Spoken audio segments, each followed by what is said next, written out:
Alright, hey guys, it's Elliot here, and you're watching my first year on T.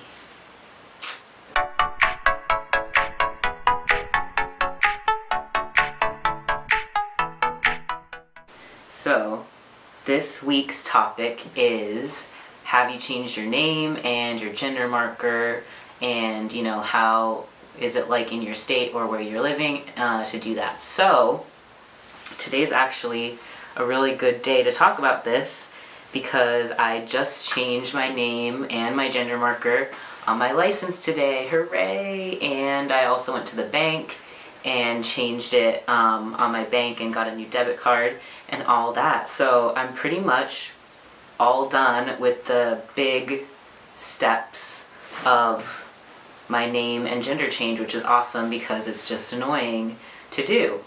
So I'm just going to go over how I do it, or how I did it where I'm living now. So in Massachusetts, this might not be applicable to other states or countries, and it probably isn't actually. But if you're living in Massachusetts, then you can follow along what I did. So I actually had a really smooth time doing everything that I needed to do. It was more just annoying than anything else, but I didn't have any difficulty doing it. So there's a lot of information out there in Massachusetts for how to change your name. Both my doctor's office where I get my hormones, and there's this trans group that made a whole list of steps of the process. So it goes step by step what you need to do, first, second, third, what documents you need, what things you need to go get copies of.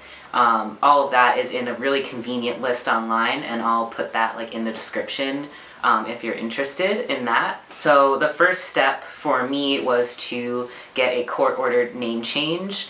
And to do that, I had to get a copy of my birth certificate and fill out some forms and bring it to the courthouse for my county.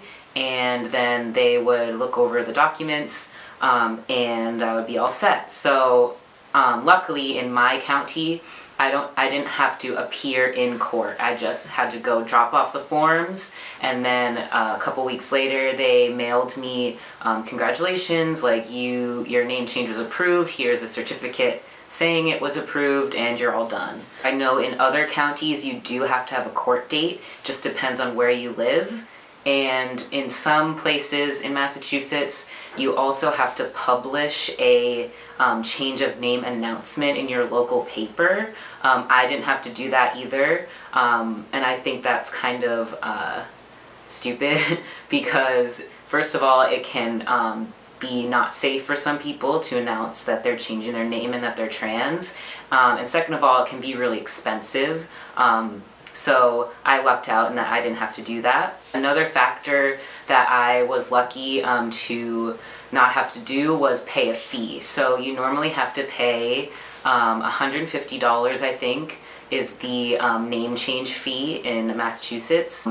But if you make below a certain number, like a certain dollar amount annually, you can have this fee waived. Either luckily or unluckily, I guess, how you look at it, I made little enough money that I could waive this fee. So I didn't have to pay anything, which was really nice because $150 is a lot of money to change your name. So I didn't have to do that. And so that was a very smooth process. I just got all my forms, dropped them off, and then I was good to go. Second step for me was to change my Social Security card name and gender marker. So now that I had the court-ordered name change, I could go and get the other forms I needed to do the Social Security card, and that included having a letter from a doctor saying, yes, this person is the gender they say they are, they're undergoing treatment, or they are undergoing transition to be the gender they identify as. So I got my letter from the doctor who's overseeing my hormone therapy, and then I had my court-ordered name change. Also at Social Security, I had to fill out an application for a Social Security card, and you just kind of put all your new information that you want on the new card on there, as though you're applying for a brand new card, but it's just new information. And I believe that was all I needed for that. So then I just went to the Social Security office near me. I gave them the forms, and they had me sign a form that was saying that I wasn't lying or defrauding the country in any way. And then that was all done. They said, okay, we'll mail you your card in like 10 to 14 days or something. And then it like literally came after like 2 days, which was awesome. So then I had my state name change, and now I had the Social Security, so the federal name change and gender marker change. So once I had that done, then I could go to the DMV and change my license, which I just did today. And to do that, I needed my new Social Security card. I needed to fill out a form for the DMV, and I needed to fill out another form for the gender change. So there was one form for changing my name, one form for the gender change, and my new Social Security card. And then that's all I needed there. And I took a new picture, thank God, because my old picture was heinous. So they're going to mail me my new license. That's going to have my M on it for mail and my new name. So the other big things I guess to change would be my birth certificate and my passport. I'll probably be changing my passport next.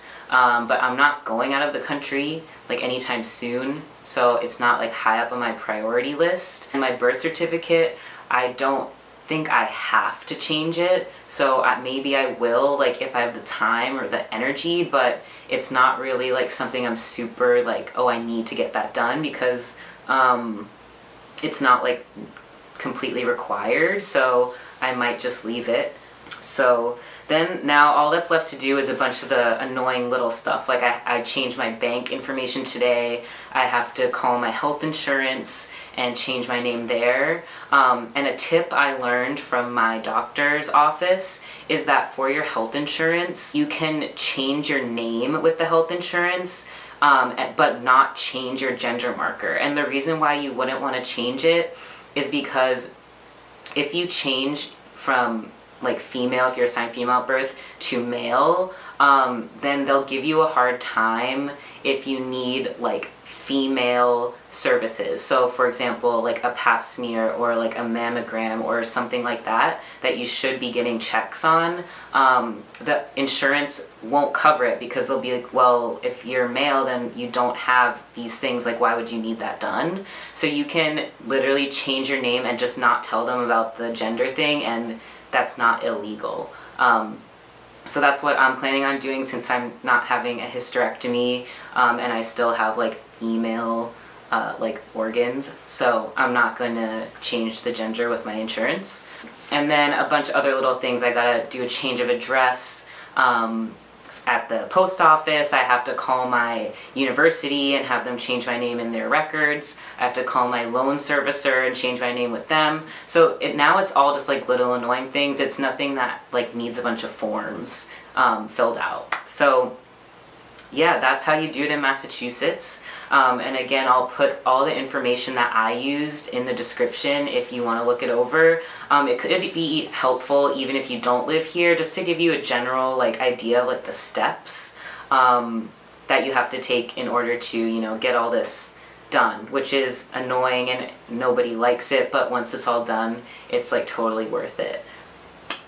So that was kind of long-winded explanation and kind of boring, but I hope it's helpful to somebody who is trying to go through the process. One last note, check out this awesome golf sweater that's like gay. Like look at it, like the pride, the hidden pride, like fuck yeah.